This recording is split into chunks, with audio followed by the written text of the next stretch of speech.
To get to where you want to go, the amount of pain involved, I'm not saying physical, I'm not saying you got to break yourself off. The amount of mental pain of how many times you're going to have to do something that you don't want to do to get to where you want to go is going to be, there's going to be more times you do something that you don't want to do than you are going to want to do it. And that's your new norm. That's your new norm. So then it's like breathing. And then once you do this over and over and over again, it becomes like breathing. I don't want to live this lifestyle, but to get to the other side of this, I have to. So if you really want it, you realize what trying is and what trying is not. So, well, the whole thing about it is that your mind has the ultimate tactical advantage over you. Yes. It knows your insecurities, knows your fears, it knows your self-doubts, it knows all those creepy spots that we want to stay clear of. So our mind keeps us from those spots. What was that? Basically, what you have to do is just look at yourself in the mirror. We are always, a lot of us are waiting for this magical thing to happen and fix our lives. Like, for instance, a lot of things damaged my life. It wasn't just all me.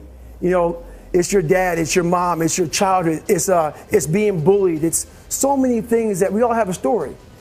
But what happens is we're always sitting in, I call it poopy pants. Poopy pants. Poopy pants. We're all sitting back, woe is me, kicking rocks down the street. Yeah. We're waiting for some magical miracle to happen to get fixed.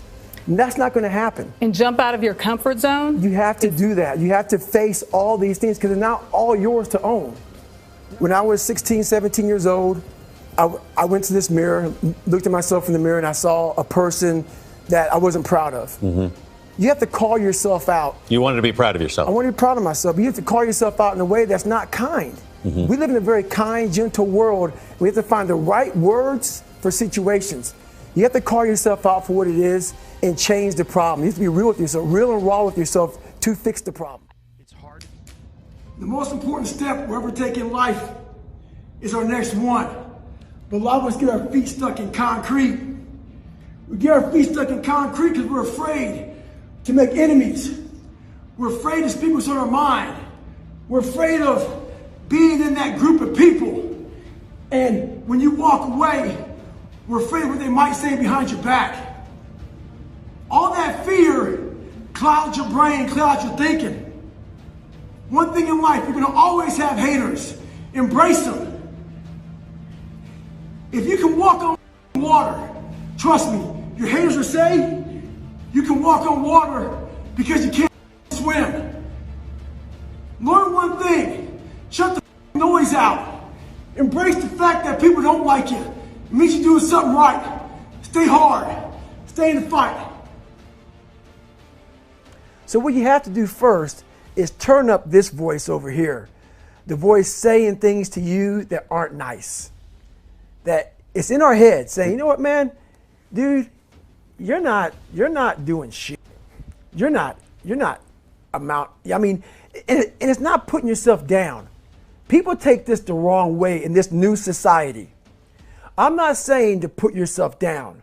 I'm saying listen to the truth. And the truth isn't in the 20%. The truth is in this other part of your brain saying, look, man, you're wasting a bunch of percentage here. We have 80 more percent that we're not tapping into because in this other 80% is suffering, pain, failure, self-doubt, darkness, and then a whole bunch of light. But to get to this light, you got to go through all of this shit. So a lot of us know that. We know. We do know deep down. Yeah, I can get over here, but over here, man, this is much better because I got to go through this journey that is not fun. This from 20 to 100%, this in between is not fun. So we decide to live over here. So everybody goes, how do you do that? You know exactly how to do that. You know exactly. It's not a magic trick. There's nothing I talk about in that book that's a magic trick. It's all back down to a very primitive mindset of we just have to do. It's like breathing. Breathing becomes normal. Like we don't even know that we're doing it. That's how you have to live your life. When that alarm clock goes off at 4 or 5 in the morning, your mind says no. You just say, it's just what we do.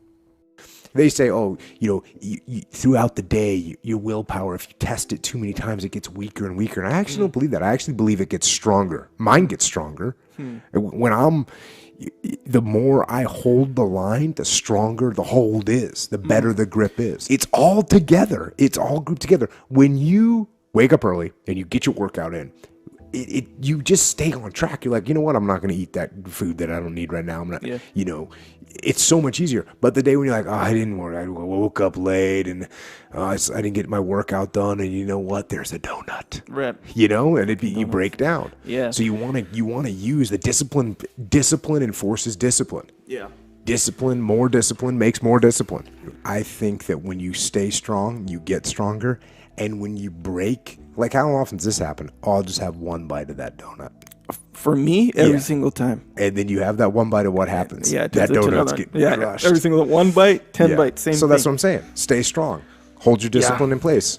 When you say no to the one bite, it's easier to say no to the whole donut. Yeah. When you say yes to the one bite, it's easier to say yes to the whole donut. So don't only use detachment to prevent your emotions from driving your decisions. Also use detachment as part of your creative process to detach from your current thought pattern and move to a new thought pattern where you can create new ideas and different plans from different angles that were not seen from your previous vantage point. To that number. Some people didn't understand when I say I'm training for life. 2020 was the perfect example of that. A lot of people lost jobs, lost businesses, lost family members. A lot of folks spent a lot of time in the hospital on ventilators. That shit caused a lot of demons in your brain. Folks see how much I work out, and they think I'm running from demons. It's not demons, it's discipline. And I'm a disciple of discipline. You can't outrun your demons. They'll always find you.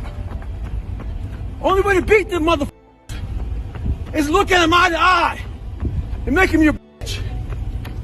Mindset's the only thing that gets you through hard times. And I say this to people all the time. Most important here is it isn't me. It's you. And sure, you may have grabbed some little foothold from the podcast or from one of the books, but it isn't me that changes you. It's you. You set the small goals. You achieve those goals. Then set some more and achieve those and set some more goals, maybe a little bit bigger, but not that much bigger. You pay attention to the progress. This guy is 16 weeks deep. 30 pounds lighter. Working harder, stronger, faster, more efficient, competitive. The individual that wrote that is getting after it and changing his life. And you can too. Just start. Start small. Start with changing tomorrow morning, just tomorrow morning. Get that squared away. And then move on to the next day and the next and move your life to a better place. One little step. One little victory at a time. Well, first of all, you are lucky. Because if you're capable of working hard, then that's a blessing. That's luck. Because there's people all over the world that don't have the ability for any number of reasons. Many of those reasons being just bad luck, that they can't work. So right out of the gate, you're lucky that you can get up tomorrow and you can go to work. Now, you say you can't get a break. And maybe you're getting unlucky with your career or your personal life or your business. So, what are you going to do? Are you going to give up? Are you going to surrender? Are you going to assume that because you didn't catch a break today, there's no way you'll catch one tomorrow or next week or next year? Are you going to leave it all to chance? Or are you going to do everything in your power to force luck your way, to create opportunity, to shift the hands of fate? And even then, if the break never comes, even if you roll across the finish line of life bruised and bloodied and empty-handed from the fight, at least you know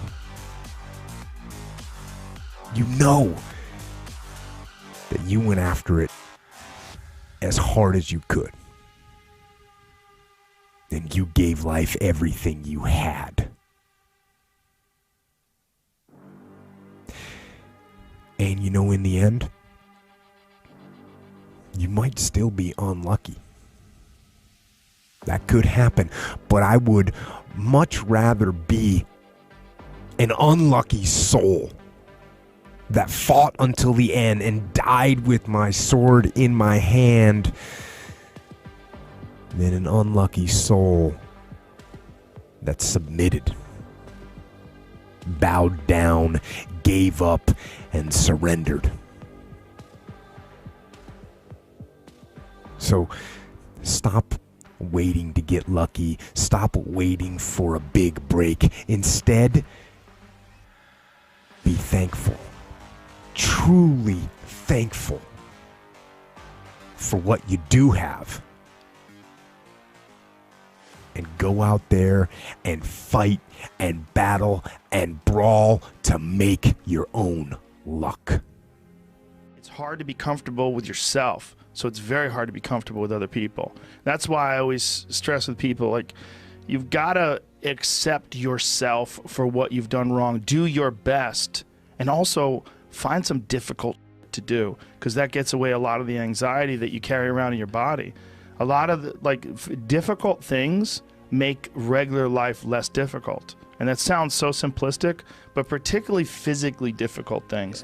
Because when you do things that are physically difficult, the strain of making yourself do those things, it's very valuable. It's not just valuable like exercise and fitness and martial arts and running and whatever you're doing that's really difficult. It's not just valuable in terms of like health and the way you look, but it's also valuable for your mind, maybe even more so. Because regular life can be confusing, and little things that go wrong and little problems that arise are exacerbated by the fact that you're not accustomed to dealing with hardship.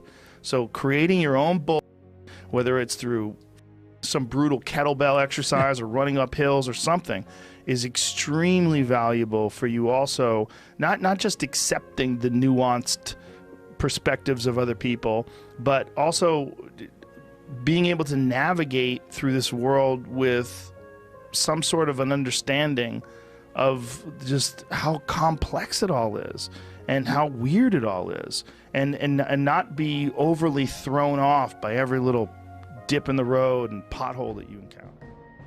Don't get discipline from your parents. You don't get discipline from your parents, from your grandparents, from your older brothers and sisters. You don't get discipline from an external source. You have to get it from you. That's what self-discipline is. You get it from yourself. You get it from you. So there's people from every possible background, from no parents to crazy parents to, drug addicted parents to super squared away parents, and everywhere in between on that spectrum, that are completely disciplined people. More disciplined than anyone I know. It doesn't come from your parents. You don't inherit it. And there's another piece here. It's called ownership, right? It's called ownership. And if you want to blame other people for the problem, and I say this all the time, if you don't take ownership of the problem's not going to get solved. So if you blame your parents for not having raised you in a disciplined environment, you're not going to solve that problem. You're looking at your parents saying, if you would have done a better job being more disciplined for me, I would be more disciplined now. So that means you can't do anything. The fact of the matter is it's wrong. You actually can do something. And it doesn't matter how your parents raised you and brought you up. You can have the discipline you need to decide to do it. The year of 2020 has been hard for us all. Some of us have lost loved ones, close friends, and those who are most dearest to us. But what we must do, we must keep fighting. There's so much that's gone on. Many of us have lost jobs. We've had a pandemic, and a lot of people say 2020 is the year that they want to forget. But this year is not over. So now is the time that we stand up. Now is the time that we fight for the best life that we want. We've all been knocked down. We have a few months left to get back up and to let this year end out being a great year. Open your eyes and see the greatness that's inside of you. The good things that happen day to day, hour to hour, minute to minute. We have breath in our bodies to breathe. So that means we still have another opportunity. This may be your last opportunity for this year to be great for you. Through all the hurt and pain that you've been through, you deserve something great. This is just 1 year. And the year's not over yet. So I'm telling you, it doesn't matter if it's